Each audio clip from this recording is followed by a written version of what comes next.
evening. I'm Howard K. Smith in Washington. Harry Reasoner's on vacation. These are tonight's headlines. Israel, mourning its dead and angered at the killers, prepares to hold a state funeral tomorrow for the 11 Olympic team members slain in West Germany. The Olympic Games are resumed after memorial services attended by 80,000 persons are held in Munich. President Nixon directs the Secretary of State to consult with other nations on international security measures against terrorists. And both houses of Congress, by unanimous vote, adopt a resolution calling for world isolation of any nation encouraging terrorism.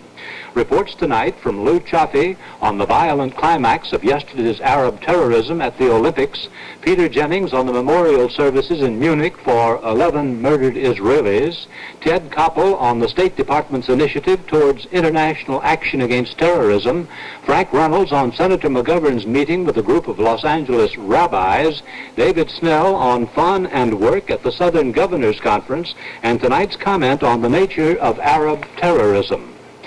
Despite a few bad decisions by judges, some disappointments and petty mistakes, the Munich Olympics were on the way to becoming the pleasantest Olympics because the West Germans worked to make them so.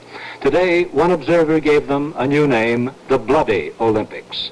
Altogether, 17 people were slaughtered yesterday, 2 in the Olympic Village and the other 15 in the shootout at the airport. We begin a program devoted almost entirely to the Munich atrocity with a report on the shootout last night. ABC's Lou Chaffee was there. There are still a lot of questions to be answered about what happened last night at Fürstenfeldbruck Air Base. However, the German authorities admit that they tried to ambush the guerrillas and failed. The ambush was attempted soon after the guerrillas and their hostages arrived at the airport by helicopter.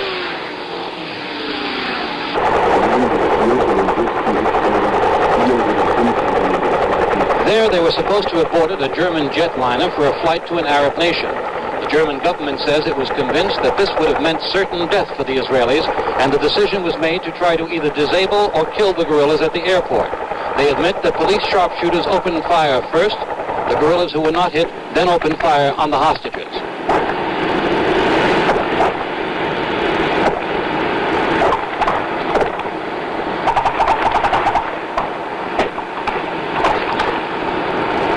When it was over, all 9 Israelis were dead. 5 guerrillas were killed, 3 others captured. A German policeman also died. What made the tragedy seem even worse was the fact that for hours last night, there was a report that all of the Israelis had been liberated, a report which was not denied at the time. German authorities blame poor communications with the airbase, which was completely sealed off. One newspaper summed it up by saying, "Whatever the truth about the tragic events of last night, Germany will emerge a loser." Lou Chaffee, ABC News, Munich. The games were suspended yesterday as the crisis deepened. Late this morning they were resumed, but only after a hugely attended memorial service for the members of the Israeli team who died. ABC's Peter Jennings reports. On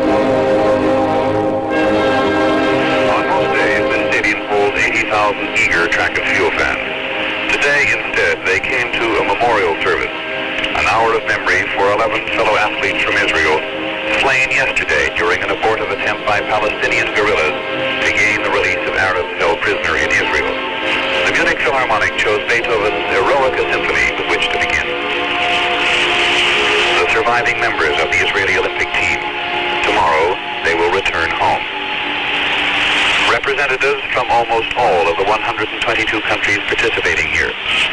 Arab athletes did not attend, though in many cases because they were bound by political restraints over which they had no control. In what can only be called a state of shock and devastation, thousands of Germans who had seen their games of serenity turned overnight into the Olympics of terror.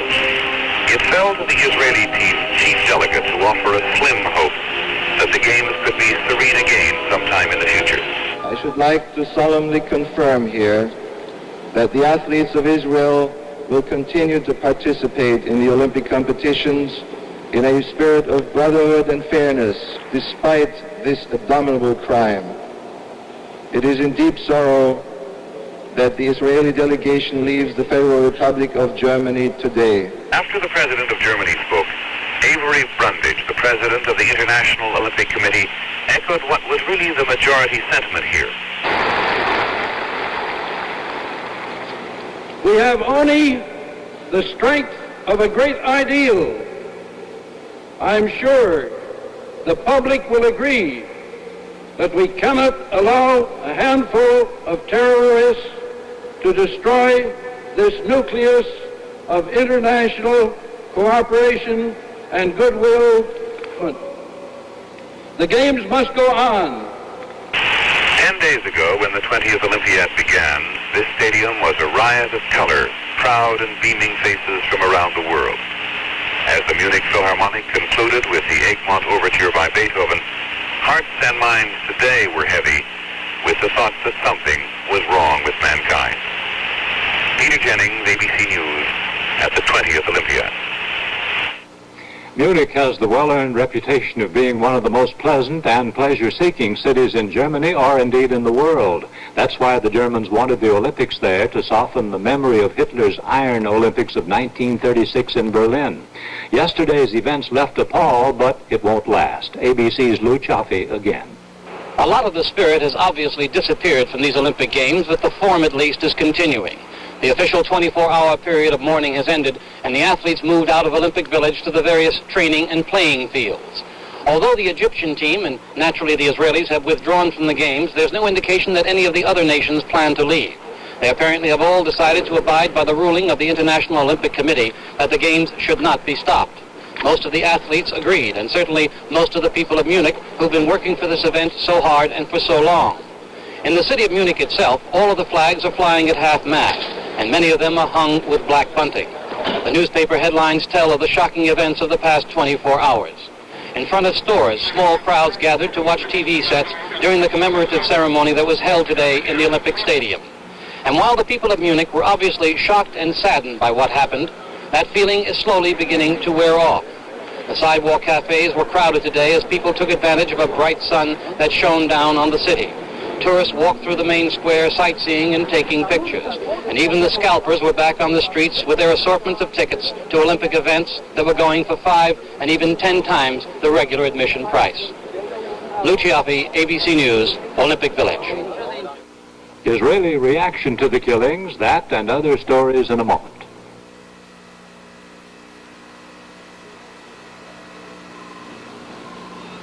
There's a headache out there waiting for you. When the pain comes, be ready for it with Bufferin. This illustrates by the time most of Bufferin is going to your headache, most of plain aspirin is still in your stomach. And with Bufferin, there's less chance of stomach upset, too. Be ready for your next headache with Bufferin. Faster to your headache, better for your stomach. How's she, Eddie? Tune like a watch. I hope so. Got a lot invested in this car. Mike, I'll be thirsty after this. Get some beer. When you have to get the beer, don't fool around. Get the beer named after the city that means beer. Old Milwaukee. Old Milwaukee is the fastest growing major beer in the country because it tastes as great as its name.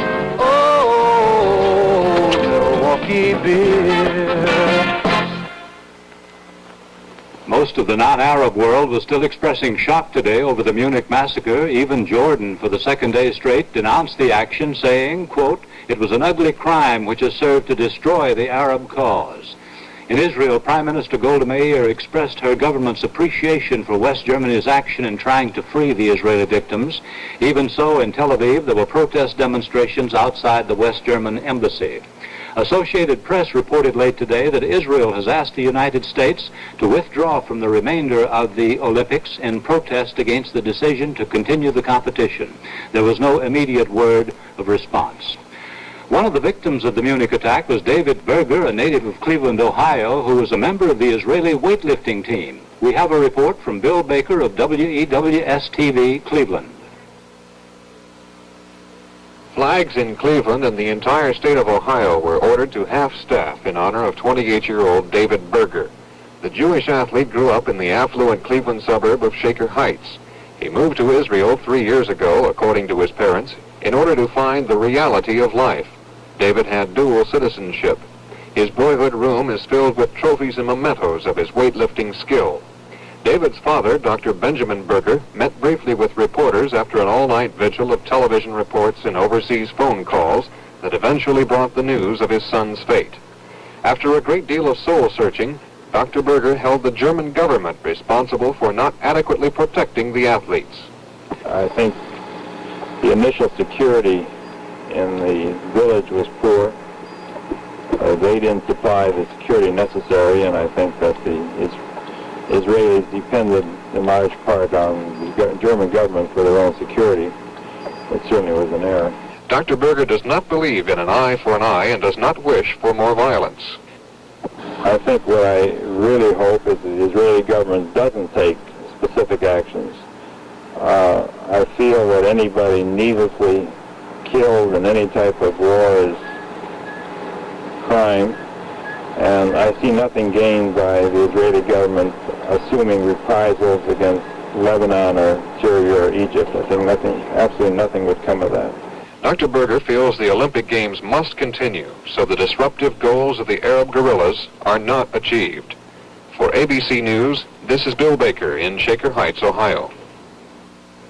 A final note from Munich. Last week, American Rick DeMont won the gold medal in the 400-meter freestyle swimming event. Today, the International Olympic Committee took the medal away. DeMont, who has asthma, was disqualified for taking ephedrine, an asthma medication which is on the list of drugs banned by the Olympic Committee.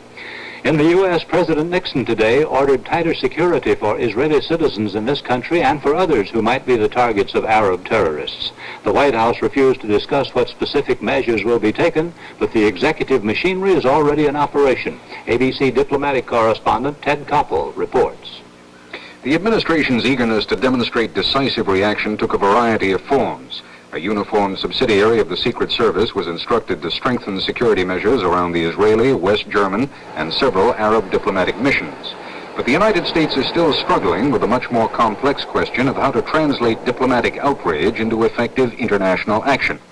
By coincidence, the International Civil Aviation Organization is meeting at the State Department this week. They're dealing strictly with the question of hijacking, but for Secretary of State Rogers, it was a convenient forum to react to the Munich incident. It seems almost beyond our comprehension that action can't be taken to stop these acts. The government of the United States is prepared to take the most firm, severe action that the international community is prepared to join in. At the Israeli embassy here in Washington, visitors signed a memorial guest book, while upstairs, just before a late afternoon meeting with Secretary Rogers, Ambassador Yitzhak Rabin stressed the need for immediate international action.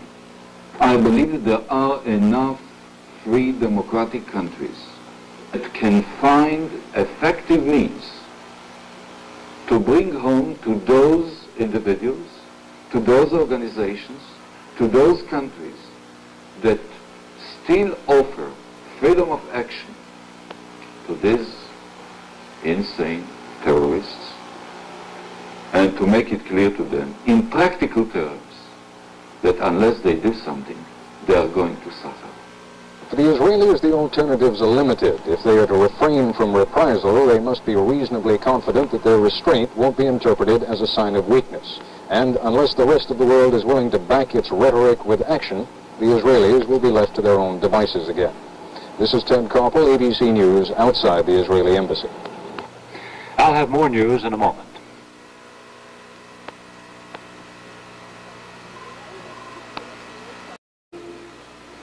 Some nights my Jerry has a hard time getting to sleep, and the next morning he feels really tired. I can tell. And you know what I did? I got him to try Sominex. Sominex is really good. Now when he has trouble falling asleep, Sominex helps him relax and feel drowsy. A good night's sleep does make a difference, and Sominex can help you get it. After a good night's sleep, not only does he feel all rested and refreshed, he really looks it. Congress reacted today to the killings in Munich. Both houses unanimously passed a resolution calling for the isolation of countries that harbor terrorists. Senator McGovern told the Southern California Board of Rabbis today that Egypt and Lebanon are to blame for the 11 Israeli deaths. McGovern was campaigning in Los Angeles last night when he got word of the killings. ABC's Frank Reynolds reports. At an outdoor rally last night, a highly partisan crowd, expecting a partisan speech, instead was given a sermon by a politician who was once a minister. This is not a good night for a political speech. It is a night for quiet contemplation on the part of human beings all around this world. I have no careful solutions to offer. I don't have anything strikingly new to say. But what does need to be said with new force tonight is stop the killing. Stop the killing everywhere around the world. This morning, McGovern spoke to a group of rabbis. One challenged him to say whether he really meant to compare terrorists in Munich with American pilots in Vietnam. What I was trying to do, Rabbi, was to express my own horror and indignation over the kind of killing that is taking place in various parts of the world, but especially in Vietnam. My conscience can't live with the kind of pictures we had in the press here a few weeks ago, these little children running from a bombed-out school. Now, I know that the pilot that dropped that napalm is on a different moral level than the terrorist who killed those young men in Munich on yesterday. I personally can't live with the kind of situation that we now have in Southeast Asia, where tens of thousands of innocent people are being killed, however inadvertently, by an American military involvement that I think is against the best traditions of this country and which I think are not in the interest of the people of Vietnam. This is Frank Reynolds, ABC News, Los Angeles. I'll be back with more news in a moment.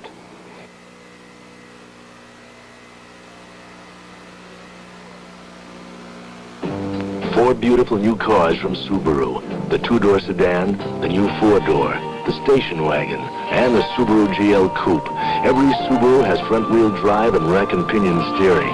They really handle. They've got the power to cruise at high speed and deliver up to 30 miles per gallon on regular.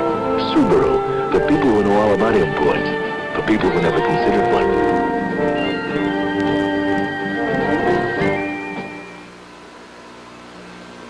Open a jar? Simple. Except when arthritis flares up. With pain and its stiffness. For help, reach for Anacin. With the pain reliever, doctors prescribe most for arthritis. When even simple movement can cause pain, Anacin relieves minor pain, and so eases stiffness for hours, brings more freedom of movement without pain. Minutes after taking Anacin, the joy of doing simple things returns. Anacin. I wish there were an easier way to get these walls clean. Now there is Big Wally, the new foaming action wall washer. Big Wally gets down under the dirt and lifts it right off the wall. Big Wally cleans without all that mixing and scrubbing. And no rinsing. One can does all four walls fast. Big Wally lifts the dirt right off the wall. When we bought that big old house, the paneling looked so dull and dingy. But new Liquid Regard saved us. Liquid Regard conditions. Its organic oil restores the beauty of paneling, even helps hide scratches. Liquid Regard also removes stubborn dirt with ease and gives cabinets a new glow. Regard gave our wood paneling a beautiful new look. New Liquid Regard, wood panel conditioner. The Southern Governors Conference has been in session this week on Hilton Head Island in South Carolina. Today, the conference elected Alabama Governor George Wallace as chairman and Governor Melvin Evans of the Virgin Islands, a black man, as vice chairman. The governors have worked on issues, but their prime interest has been politics. ABC's David Snell, who has spent 3 days with the Southern Governors, reports on what's been happening.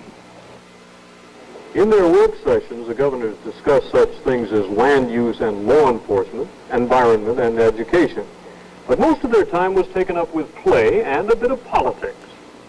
The play was about equally divided between golf and tennis, where Oklahoma's David Hall had the best serve, Florida's Ruben Askew the best ground strokes.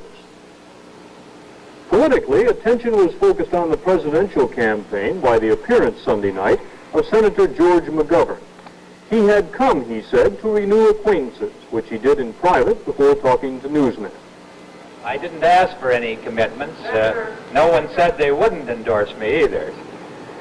What no one told McGovern on Sunday night seemed implicit in the statements of most governors during the next 3 days.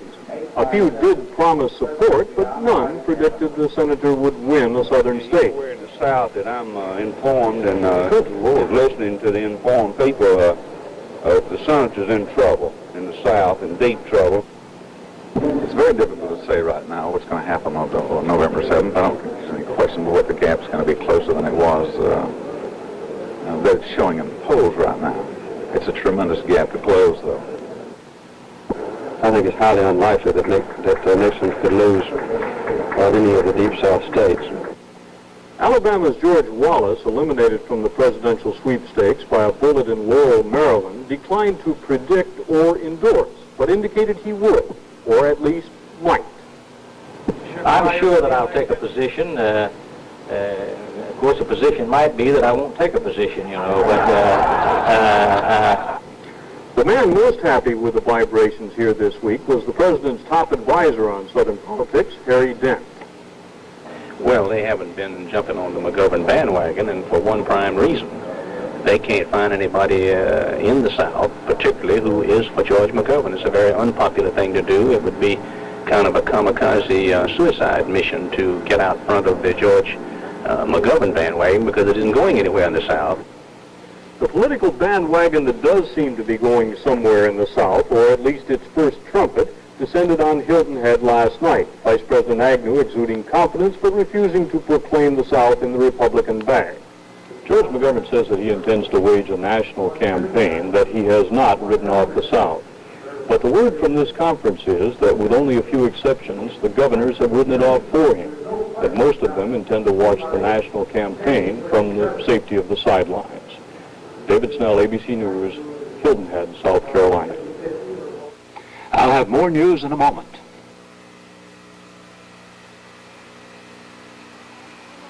Here you are. Oh, hi, I'm Arlene Francis. Oh, today was made for heartburn, indigestion. What do I do about it? Look, 3 leading antacids, 2 roll types, and 1 little tablet. But this little Phillips tablet is concentrated, so it consumes more acid than either of the others. Oh, I know I have lots of days like today. When it happens to you, why don't you do what I do? Take the little ones, Phillips tablets. They're packed with strength. What a lovely way to start the morning, cool and clean, and you stay fresh all day. Yes, that's the way it is when you use Dial.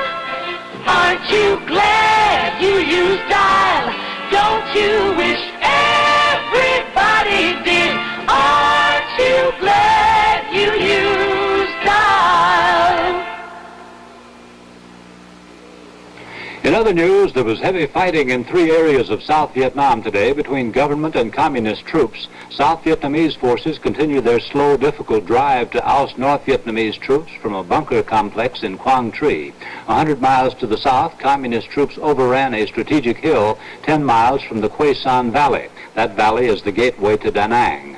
In the air war, Navy fighter bombers ranged along the North Vietnamese coast from Hai Phong to about 200 miles to the south, leaving supply dumps, fuel dumps, and barracks in flames.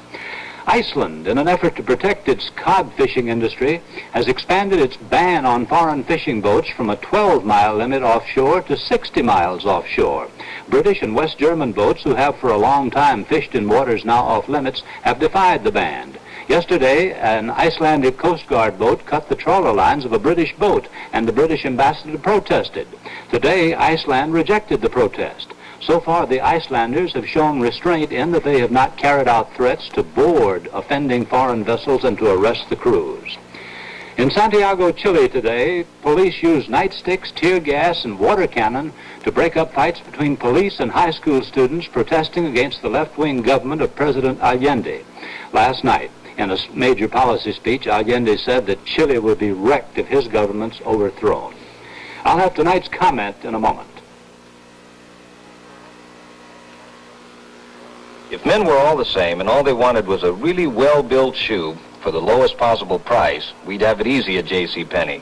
But men are anything but all the same. So this is what we've done. We've put all our famous JCPenney value into tough harness boots. Handsome side zip boots, just $18.99. New looks like high heels, two-tones, suedes, hikers from $12.99, and hundreds more. Each one built as if it were the only JCPenney shoe. No matter who you are, we know what you're looking for. This is an important election not only for me, but for those of you in this city. Our candidate is confident she won't be embarrassed by loose dentures when she talks, because Orifix denture adhesive holds and keeps holding to help her speak clearly. As for my honorable opponent, well, I'd like to make this crystal clear. Our ingenious ingredient helps spread Orifix evenly so you get a tight seal that holds your dentures. Orifix helps you speak clearly without embarrassment. Use Orifix, the seal of confidence. The atrocity that slashed the face of the Olympics yesterday produced all sorts of apocalyptic comments, some of them mine, about a sick, worsening world with mad men out of control. Well, a sober second-day reading suggests that the opposite may be truer. The incident was kamikaze in nature, what the Japanese did when all was lost and they knew it, and only the suicidal, pseudo-heroic gesture remained, the fanatics urged to meet death with a bang and not a whimper. What will be the practical effects? Will it make Israel soften? 1,000 times no, quite the opposite. For a while yesterday, there were fears it would stop the Olympic Games, but it hasn't. That deprives the gesture of a wider grandeur its perpetrators no doubt hoped for. Will it intensify the Arabs' resolve for a new trial of arms with Israel? Well, in the Middle East, you can't be sure, but I doubt it. When Hussein destroyed his guerrillas, when Sadat expelled the Russians, both tacitly opted for negotiation. Without the guerrillas' fanaticism and without the Russian army, force is impossible. Every sign is Hussein and Sadat are moving towards a settlement, though doing it octopus-like, covering retreat from force with a cloud of defiant ink. Admittedly, the crisis has lasted in the Middle East so long it may be a while a-dying, so there may be more kamikaze gestures. But in the end, sheer weariness with a crisis that has long outlasted any national interest is going to prevail in the Middle East, as it will in Vietnam. That's tonight's news, and to comment, I'm Howard K. Smith. Good night.